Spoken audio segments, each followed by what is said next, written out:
আপনার Facebook account কি ১ ঘন্টা আগে হঠাৎ লগ আউট হয়ে গেছে? সাবধান, পাসওয়ার্ড রিসেট করার ভুলটি এখনই করবেন না। হঠাৎ স্ক্রিনে সেশন এক্সপায়ার্ড দেখে অনেকেই ভেবেছেন তাদের আইডি হ্যাক হয়েছে। অনেকে ভয়ে বারবার ভুল পাসওয়ার্ড দিচ্ছেন, আবার কেউ রিকভারি করছে ফেসবুককে ব্লক করে ফেলেছেন। কিন্তু আসল সত্যিটা কিন্তু একদম আলাদা। আসলে আপনার প্রোফাইলে কোনো সমস্যা হয়নি। মেটা কোম্পানির মেইন সার্ভারে বিশ্বব্যাপী একটি বিশাল টেকনিক্যাল ক্র্যাশ বা গ্লোবাল আউটেজ হয়েছে, যার কারণে বাংলাদেশ সহ পৃথিবীর কোটি কোটি মানুষ একই সাথে ফেসবুক, মেসেঞ্জার এবং ইনস্টাগ্রাম থেকে স্বয়ংক্রিয়ভাবে লগ আউট হয়ে গেছে। এখন আপনার করণীয় কী? প্রথমত, প্যানিক বা আতঙ্কিত হবেন না। দ্বিতীয়ত, বারবার লগ ইন করার চেষ্টা করে নিজের আইডি লক করবেন না।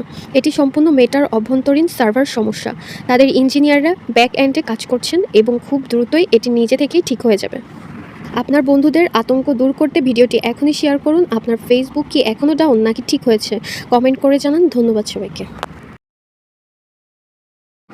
আপনার ফেসবুক অ্যাকাউন্ট কি ১ ঘন্টা আগে হঠাৎ লগ আউট হয়ে গেছে? সাবধান, পাসওয়ার্ড রিসেট করার ভুলটি এখনই করবেন না। হঠাৎ স্ক্রিনে সেশন এক্সপায়ার্ড দেখে অনেকেই ভেবেছেন তাদের আইডি হ্যাক হয়েছে। অনেকে ভয়ে বারবার ভুল পাসওয়ার্ড দিচ্ছেন, আবার কেউ রিকভারি করছে ফেসবুককে ব্লক করে ফেলেছেন। কিন্তু আসল সত্যিটা কিন্তু একদম আলাদা।